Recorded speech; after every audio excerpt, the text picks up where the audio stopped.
Bom dia, boa tarde, boa noite, meu querido, minha querida. Que prazer estar aqui com você novamente. Agora, para a gente terminar a lição que nós começamos na semana passada, que tem como título Ensinando Discípulos. A gente vai para a segunda parte, em que nós vamos avançar um pouquinho mais e pegar agora o capítulo 10 de Marcos.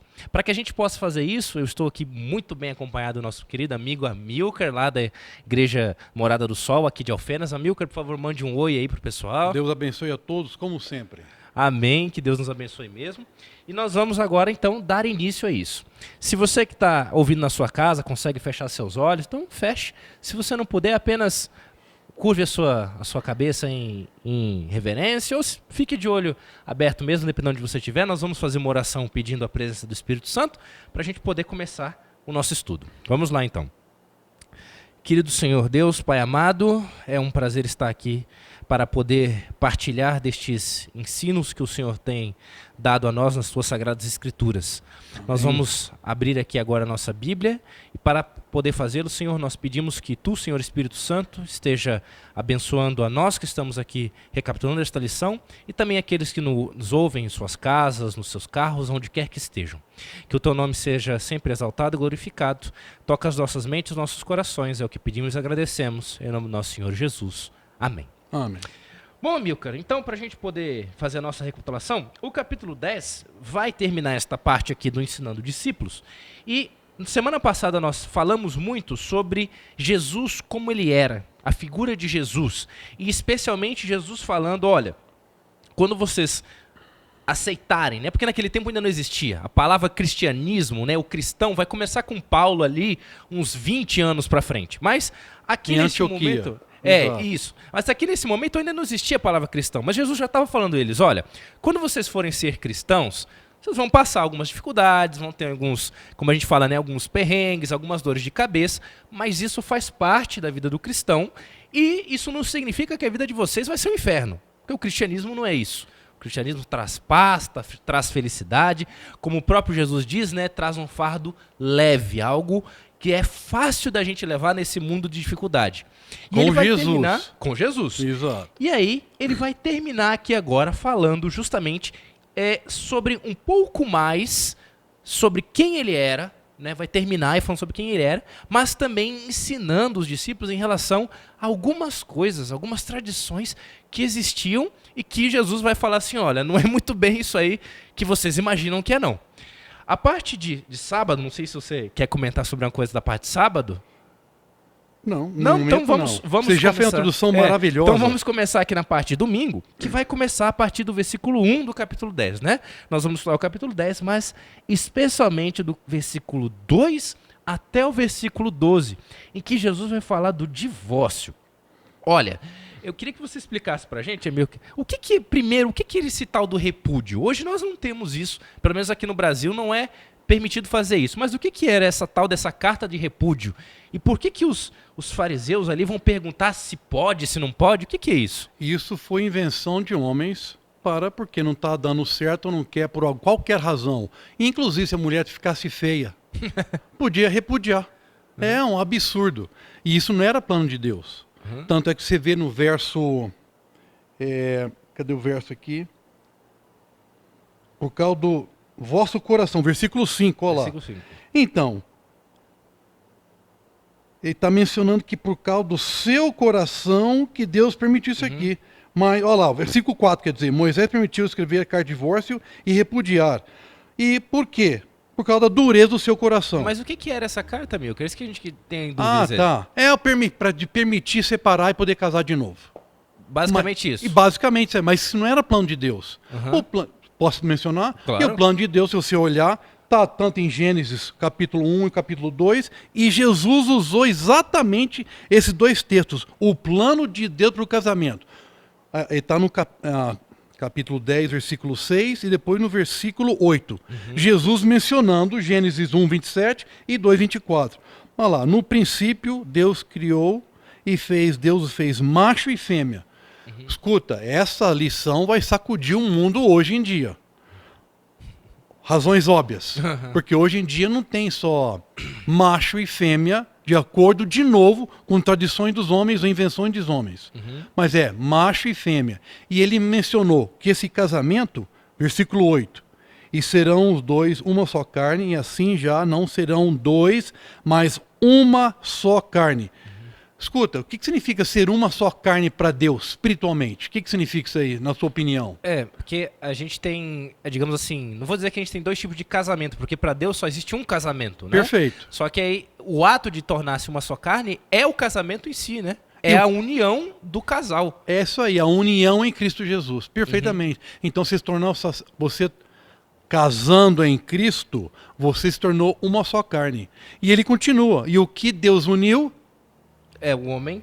não separe o homem. Uhum. E como que estão dando carta de repúdio por qualquer outra razão? E Deus deixou claro que a única razão para você ter divórcio e novo casamento é só por adultério. Mas Ou morte, né? Morte do cônjuge também. Né? não, Se o cônjuge obviamente, morrer, sim. lógico. Se a pessoa morreu, você está liberado. Mas para a pessoa em vida, somente por adultério. Quer dizer, Deus deixou claro as razões para adultério. E hoje em dia, poucos estão se casando, se unindo, fazendo uma só carne em Jesus Cristo e estão seguindo qualquer tipo de razão. Tá igual, na minha opinião, está igualzinho anteriormente. Por qualquer razão. Ah, não, você falou alto, você não ganha suficiente dinheiro. Ou qualquer outra razão é motivo para você repudiar e ter divórcio. Isso não é bíblico, obviamente não tem as bênçãos de Deus. Você viu que ensinamento espetacular que Deus está nos trazendo aqui? Que mudança para hoje em dia nós estamos vivendo no mundo, que mudança de espectro. Peraí, é isso que a Bíblia fala? Que mudança, né? Eu acho que a gente pode pensar também, né, atento nessa parte do casamento, como a gente sempre vê, ou a gente sempre fica tentando achar justificativas para as nossas vontades, digamos assim, né? Deus chega e fala, ó, casamento é isso. Aí o homem fala assim, não, mas aí tem a cerimônia do casamento. Então as pessoas acham que o casamento é o ato da cerimônia, quando na verdade a cerimônia é só a bênção para que o casamento aconteça. Correto. Né? Então a gente tem, especialmente os mais jovens, digamos assim, né, praticando, tendo relações, assim, à esquerda e direita e achando que está tudo bem porque ainda não casou. Mas se a gente vê biblicamente falando, esses jovens, infelizmente, estão em pecado, estão adulterando, né? E isso, querendo ou não, chamado fornicação. E era o que Jesus está falando, olha, vocês se dizem tão puros, tão bonitões e tal, mas vocês estão adulterando porque vocês estão quebrando a lei que, sabe, perfeitamente. Não existe, né? É uma lei, como ele fala aqui. E isso também mostra uma coisa interessante, mãe, que eu também gosto desse trecho, porque mostra que é o seguinte, Deus, ele permite que certas coisas aconteçam para que não haja um mal maior, digamos assim. Então, para aquela época de Moisés, né, Deus falou, olha, por causa da dureza do vosso coração. É isso. Então é o seguinte, para que vocês não se matem, ó, beleza, façam isso, porque é melhor vocês se separarem do que o homem matar a mulher ou a mulher matar o homem, mas que não está certo. Mas você explicou, traduzindo para hoje a palavra, se Jesus falasse hoje, vocês não estão convertidos. Dureza de coração não é convertido. Sim. Agora, não se esqueça que ele disse que Moisés permitiu, mas um divórcio, mas você poderia ter um novo casamento? Não. Tinha que permanecer separado, né? Existe controvérsia sobre isso aqui, mas eles queriam casar de novo. Com certeza. Por qualquer outra razão. Por causa não está convertido. Dureza de coração. Isso que você falou é interessante também, né? A questão do... Hoje, será que tem carta de repúdio? Tem, né? Aquilo que você falou. Claramente. Não me ama mais, não gosta. Não, hoje em dia não é... A frase usada é incompatibilidade de gênero. O que é isso? Entendeu? Então, só acontece porque não é convertido. Só não acontece dureza de coração. Exatamente. Então, uma lição importante, especificamente para hoje, hein? Para o mundo que nós estamos vivendo. Puxa. Pois é. Aí, passando então para frente, né? Porque a gente tem mais para falar, mas temos que continuar aqui. A partir do versículo 13, nós falamos um pouco disso na semana passada, mas Jesus tinha um apreço especial pelas crianças, né? Ele usou a figura da criança em diversos momentos. E agora Jesus, novamente, né, como diz o subtítulo, ele vai estar aqui junto às crianças e diz aqui que Jesus vai abençoar as crianças. O que foi que aconteceu aí, Amilcar? Por que Jesus vai tirar esse ponto em especial? Em geral, sempre Jesus estava circundado de muita gente. E para os adultos, muitos acham assim, criança, para de ficar perturbando. E daí Jesus, deixa elas virem para mim. Eu vou ler um textinho dos profecias daqui a pouco, só para explicar isso aqui. Mas Jesus falou uma frase para eles. Você pode ver, no versículo 13 até o 16. Olha, a não ser que não impeçais, as crianças de virem para mim, a não ser que você for como as crianças, você não vai entrar no reino dos céus. É o versículo 14. Sim. Porque dos tais é o reino dos céus. O que está querendo dizer assim, quem tem que ser como criança para entrar no reino dos céus? Algumas pessoas podem interpretar erradamente a Bíblia achando assim, eu tenho que ser ingênuo, eu tenho que ser sem instrução, sem informação, e não é nada disso que Deus está falando. O que Jesus está chamando a atenção com relação a ser como crianças é com relação à fé e confiança. Você tem, uma criança confia cegamente no pai e na mãe, e deve ser mesmo.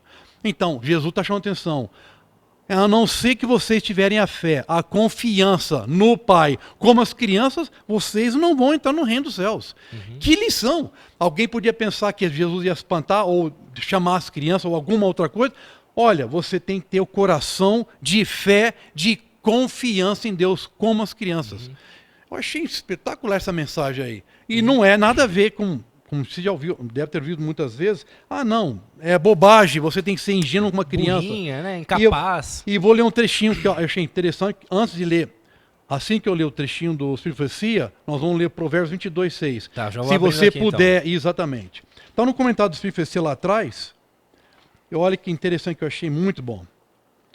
Devemos aprender uma lição desse ato de Cristo. Que foi o que o ato? Chamar as crianças e dizer, olha, pessoal, enquanto vocês não forem como as crianças, ou seja, ter a confiança com as crianças. Então, dela continua, repito. Devemos aprender uma lição desse ato de Cristo, de que o coração dos jovens é mais susceptível aos ensinos do cristianismo, mais fácil de ser influenciado para a piedade e a virtude e mais forte para reter as impressões recebidas.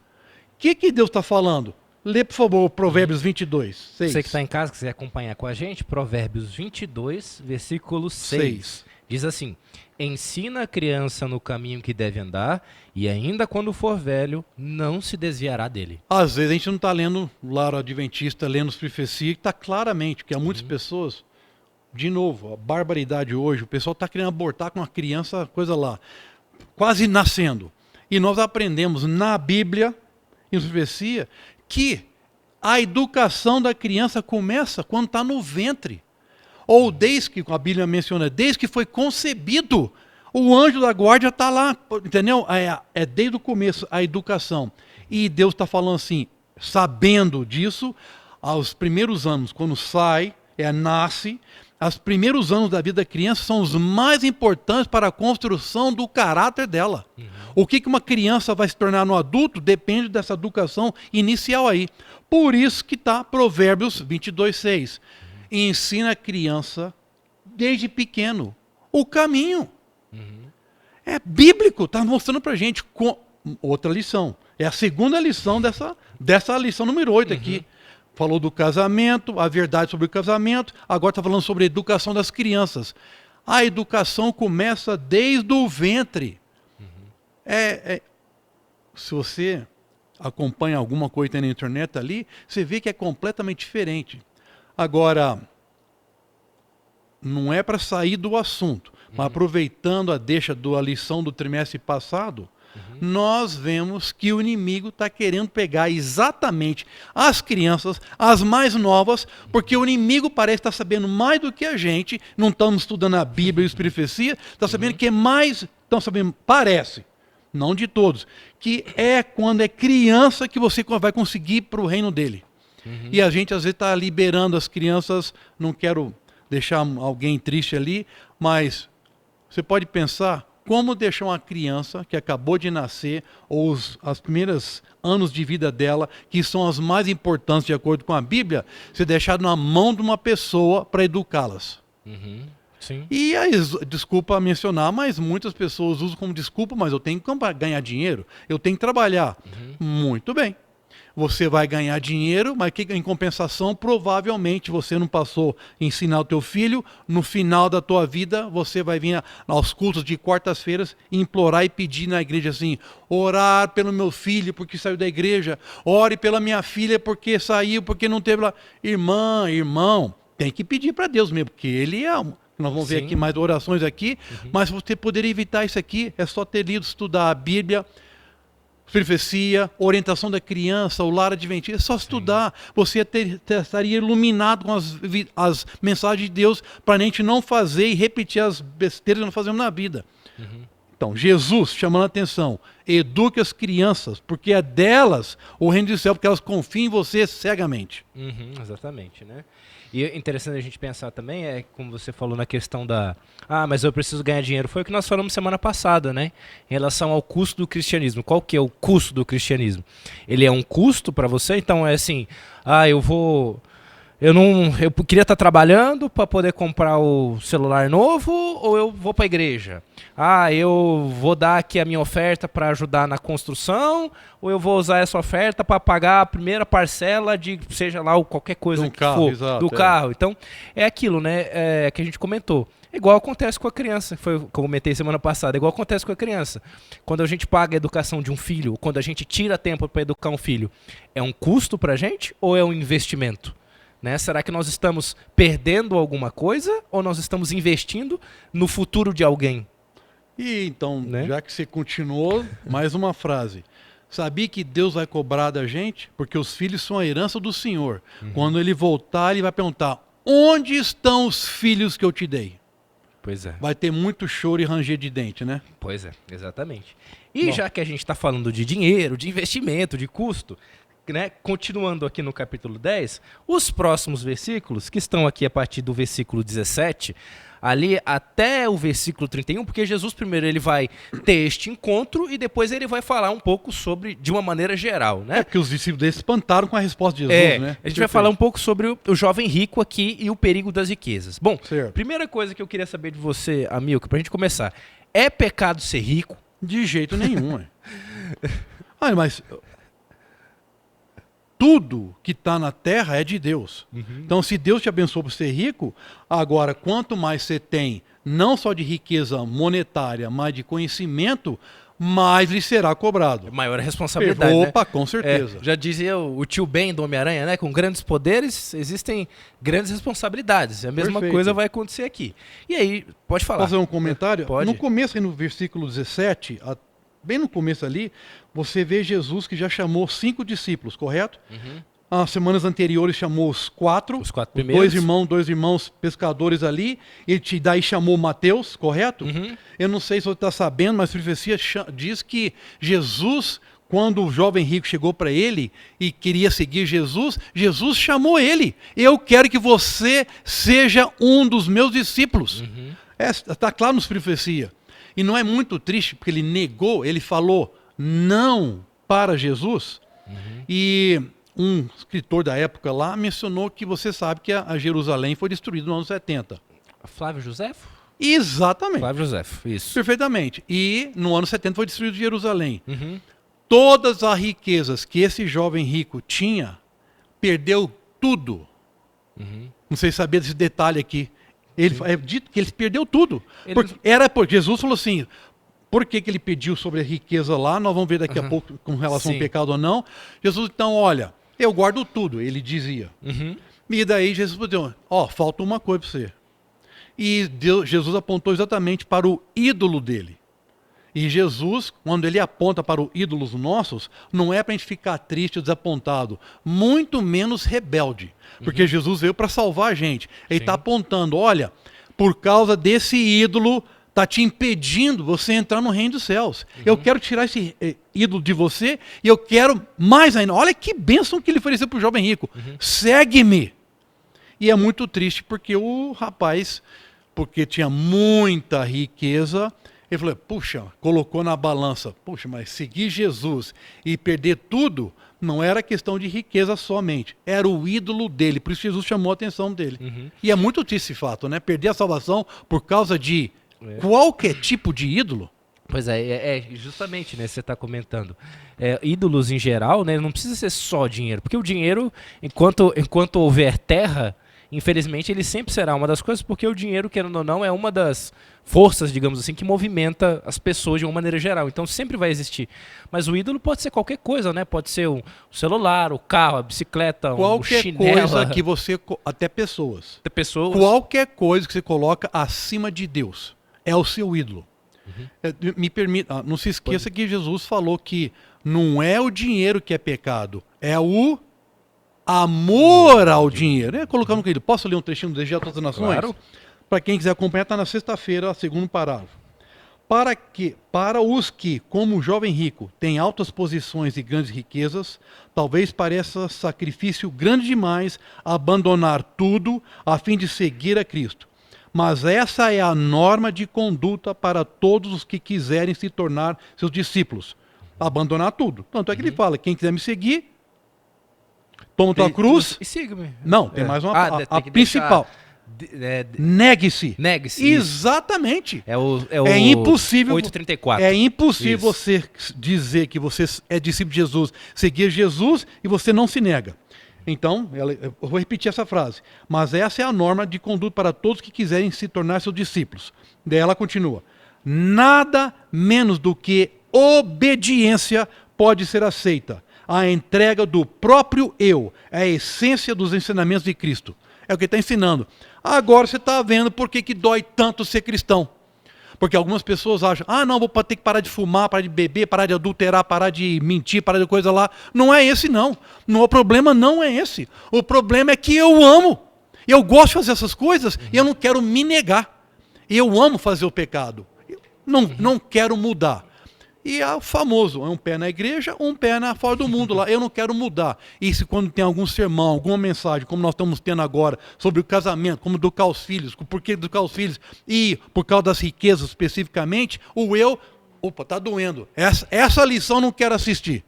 Sim. É muito triste, né? É complicado. E então a gente pode resumir de uma maneira geral, né, como sendo aqui o grande perigo, então, né, que vai estar do versículo 23 até o versículo 30, é justamente a questão do orgulho de novo, né? Jesus está falando aqui contra o orgulho. Ele falou assim, olha, você não pode achar que essas coisas, a sua vontade, ela não pode sobressair a vontade do Pai, a minha vontade, né? Porque, como você disse, é o amor a essas coisas que afasta as pessoas. É interessante a gente pensar, nós tínhamos muitas pessoas que foram pessoas extremamente abençoadas por Deus, pessoas chamadas de justas, que eram pessoas extremamente ricas, mas nunca tiveram esse problema. Abraão era extremamente rico. Mas peraí, não era o ídolo José, dele? Exatamente. Né? José era extremamente governador do Egito. Puxa, exato. Davi, Salomão, muitas pessoas. Então Jesus menciona aqui mesmo assim, por que então aí começa a controvérsia com os discípulos. Por que é difícil um rico, Jesus falou, por que é difícil um rico entrar no céu? Ele fala, é mais fácil entrar pelo buraco da agulha do que entrar no reino dos céus. Eu não sei se o pessoal que está nos assistindo sabe o que significa esse buraco de agulha. Não é agulha de costurar. Se você for lá em Jerusalém, existem algumas portas, e estão tampadas agora, mas era um lugar. Não era um portão que abria da Jerusalém toda, da cidade. Era um lugar pequeno, eu não sei as medidas, mas para um camelo entrar, então você viu que era mais fácil um camelo entrar do que um rico. Para um camelo entrar, o camelo tinha que se dobrar e entrar arrastando pelas muralhas. Isso que era a cabeça de entrar pela buraco da agulha. Buraco da agulha. É isso que está dizendo aqui. Ou seja, então, não é impossível um rico entrar no reino dos céus. É impossível uma pessoa que tem idolatria, um ídolo, entrar no reino dos céus. Daí, me permita ler mais um trechinho aqui. Por que é impossível, então? E responda aqui. Por quê? Uma razão é que as pessoas bastante ricas, muitas vezes, não percebem sua necessidade de Deus ou do que ele pode fazer por elas. Não está parecendo muito aquela mensagem de Laodiceia, capítulo 3 de Apocalipse? Sim. Escuta, eu tenho tudo, tenho todo o conhecimento, e Jesus responde, coitado, você é um pobre, cego, nu e desgraçado. E acha que é rico. Sim. É exatamente esse o problema. Eu não preciso de Deus. Eu posso confiar na minha conta bancária, no meu cartão de crédito, no meu trabalho, na minha saúde, na minha profissão. O que for o seu ídolo lá, eu confio nisso ali. Daí, pessoal, é impossível você entrar no reino dos céus se você não submeter a Deus. É impossível. O eu. Você falou, o orgulho ali. E não é verdade? Não tem jeito. Jesus falou, os únicos que vão entrar no reino dos céus são os humildes e mansos, ou mansos e humildes. Não tem jeito. Essa mensagem dói para nós, porque é contra o nosso orgulho. E, aproveitando a deixa aqui, a filosofia deixa bem claro, o pior inimigo nosso é o... Eu mesmo. Então não é o inimigo, então? É o meu eu. O pior problema é meu orgulho e meu eu no coração. E, irmão, infelizmente, enquanto ser manso e humilde, eu não me submeter a Jesus, então Jesus está nos ensinando como se submeter a Ele. Desculpa falar tanto. Não, aí. Tranquilo. Mas tá aqui para isso mesmo. Eu tô só para conduzir. E aí completa justamente o que a gente acabou de falar, né? Acabamos de recapitular aqui em relação às crianças, né, Milka? Então Jesus estava falando disso. Olha, vocês têm que ser humildes, vocês têm que ter a confiança em Deus como elas. Exato. E aí vem, igual a gente faz, bom, como você trabalhou já há muito tempo em escola, você sabe, né? A gente sempre tem, às vezes, os bons exemplos e tem os maus exemplos. Ali teve um mau exemplo, né? Na sequência do ensinamento, o jovem apareceu e Jesus teve que falar, olha, você não pode ser igual esse cara aí, não. Perfeitamente. Mas vamos continuar, tem mais coisa pra gente ver ainda. A partir do versículo 32, Jesus, de novo, mais uma vez, eu acho que essa aqui já era a quinta ou sexta vez, ele vem para falar mais uma vez sobre, olha, eu vou morrer, eu preciso morrer, existe uma necessidade de para que eu morra, né? Os discípulos ainda tinham neste momento aqui aquele pensamento vívido que Jesus iria vir, iria fundar um grande reino, nós falamos um pouco disso semana passada, e aí ele vai mais uma vez dizer, olha, não é para isso que eu vim aqui, né? Prestem atenção. Mas especialmente para a gente, a partir do versículo 35, né, Tiago e João vão fazer um pedido que gerou até um pouco de revolta entre os outros discípulos.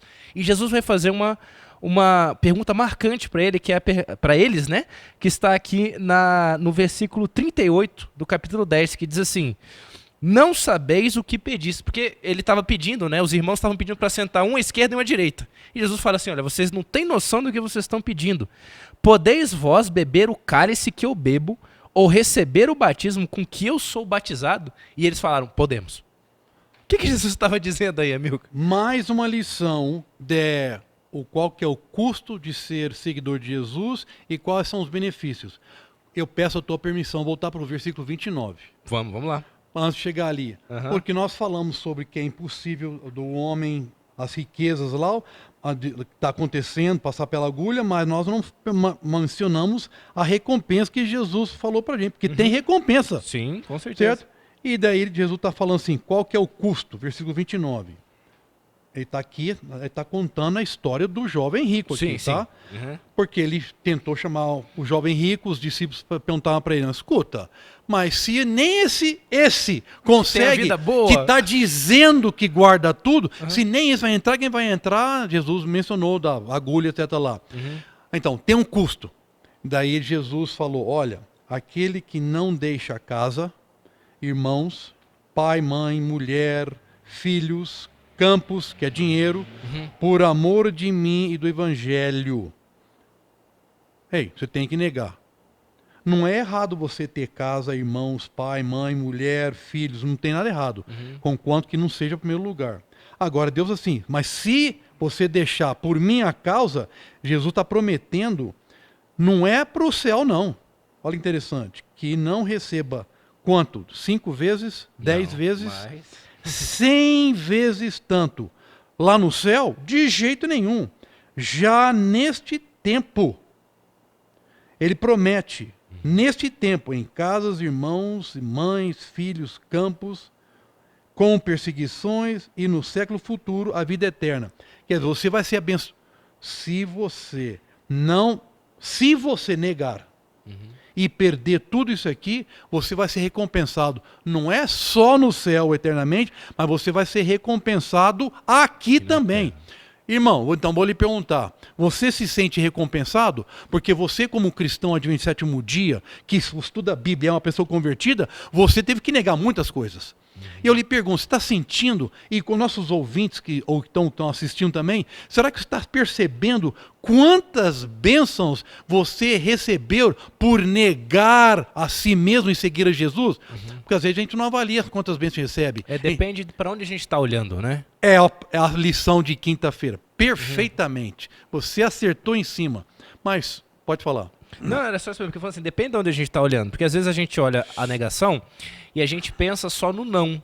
A gente não pensa naquilo que a gente ganha, né, amigo? Então a gente olha assim, sei lá, eu podia estar ganhando um pouco mais se eu trabalhasse no sábado. Mas será que esse dinheiro me faria mais feliz? É um dinheiro abençoado? É dinheiro roubado, é abençoado? Como? Não tem jeito. Então às vezes é isso. Então às vezes a gente olha e fala assim, se eu estivesse fazendo isso eu seria mais feliz. Seria mesmo mais feliz? Será que ao lado de Jesus você não é muito mais feliz hoje? E embora você não tenha, às vezes, porque esse é o negócio do ser humano, a gente tem uma dificuldade muito grande, e aqui eu falo até às vezes como eu queria mudar, não, porque assim, já vieram aqui para dizer que a gente já tem que acabar, mas eu acho que isso aqui é interessante da gente pensar. Eu dou aula de química. E uma das grandes dificuldades, não só da química, mas de toda a matéria exata, eu estava conversando essa semana isso com alguns professores, é que a gente precisa ter uma visão um pouco mais abstrata das coisas. Não é algo tão simples de você falar assim, olha, sei lá, em 1500 Pedro Álvares Carvalho descobriu o Brasil. É fácil de imaginar isso. O cara chega numa caravela, ele para no Brasil e fala, olha aí, terra nova, beleza. Agora, quando a gente vai descrever algo que a gente não pode ver, é um pouco mais complicado. E na nossa vida de cristão, às vezes eu fico pensando comigo que a gente tem um pouco de dificuldade, eu tenho dificuldade, para enxergar essas coisas. Porque a gente olha muito para o que é palpável. Então a gente pensa assim, eu podia estar ganhando mais, eu podia estar fazendo mais, ter mais relações, sei que você me entende, Sim. Eu podia estar tendo mais prazer, eu podia estar fazendo isso, mas eu estou na igreja na quarta noite, eu podia estar vendo o jogo. O que eu estou fazendo aqui? E às vezes a gente não consegue enxergar que por estar lá, a gente está negando alguma coisa, mas o que a gente está ganhando é 100 vezes mais. É paz, é saúde. Pode não ser o físico, mas a gente está ganhando algo que o físico não compra. Eu achei interessante que você mencionou, que você me fez pensar do que eu passei na lição hoje de manhã na igreja. Eu percebo que muitas pessoas conhecem a Bíblia teoricamente. Vem na igreja, prega bonito com gravata, fala palavras maravilhosas, mas é teoria. E não tem um relacionamento com Deus profundamente para conhecer que essa Bíblia não são coisas teóricas, elas são umas coisas que mudam a nossa vida, para a gente poder confiar em Deus, para poder tomar decisão, para renegar e se submeter a Jesus, porque assim, com o olho que você mencionou, você vai enxergar o que é a bênção estar com Deus, antes com Deus do que sem Deus, nesse mundo. E não se esqueça, esse mundo está para acabar. Vai queimar tudo. Vai perder tudo. Eu acabei de mencionar do jovem rico aqui. Ele perdeu tudo, irmão. Ele perdeu olha que privilégio de ser chamado, ser um discípulo de Jesus, perdeu a salvação, perdeu todo o dinheiro que ele trocou pela... Escuta, que cegueira espiritual. E ele era um das primeiras qualidades de teóricos. Ele tinha a Bíblia na teoria. Ué, Jesus, eu guardo tudo. Na opinião dele lá. Era teoria, mas não tinha um relacionamento vivo com Jesus. Então não enxerga as coisas. E é o que aconteceu com os discípulos do versículo 39, que você acabou de mencionar lá. O pessoal, olha que absurdo. Jesus explicando para eles, que é a última lição nossa aqui. Não, é a penúltima, tem um cego ainda, Bartimeu. A frase é, olha, nós estamos indo para Jerusalém, eu vou ser morto, vou ser chicoteado, eu vou sofrer e tal. Os discípulos, em que cabeça que eles estavam? Sabe o que está acontecendo, irmão? Eles estavam ouvindo, mas não estavam escutando. E acontece muito da gente, muitas pessoas estão ouvindo ou está escutando e não está ouvindo. Como se quiser. Está claro, o tempo no fim está claro. Jesus está nos dando as lições, como nos comportar, como nos viver. Estamos ouvindo, mas não estamos escutando. A Bíblia é uma teoria para nós. A vida cristã é só uma teoria, não é uma coisa que está mudando nosso coração. Hoje parece fácil para nós aqui. Vocês estão loucos, pessoal? Eu estou falando aqui do ápice do meu... da atitude de você, o Messias, vou morrer na cruz, como foi profetizado durante 4.000 anos, e vocês estão falando quem vai ser da esquerda, da direita, quem vai tomar poder, quem vai ser o meu tesoureiro. General, que é isso? O meu reino não é deste mundo. Vocês estão ouvindo, mas não estão escutando. Vocês estão só na teoria. Jesus teve que chamar a atenção deles. Agora, daí Jesus, como você mencionou lá, olha, na verdade, eu chamei vocês. Vocês realmente vão ser batizados pelo batismo que eu passei, que eu vou passar. Vocês vão passar por isso. Mas vocês estão, pessoal, acorda. Vocês não estão nos tempos que estamos vivendo e você está agindo assim, e eu estou falando para os nossos ouvintes, para mim e para você também. Escuta, acorda, olha o tempo que estão... As lições aqui. Agradeço a Deus por mandar essas lições aqui. Acorda, olha os tempos que nós estamos vivendo. Não deixa a Bíblia ser só uma coisa, teoria bonita, sempre a igreja pregar com de gravata, e não deixa essa verdade bíblica transformar o seu coração. E Amilcar, já passamos do tempo, mas um último comentário. Quinta-feira, nós temos que ir no cego aqui. O último, né?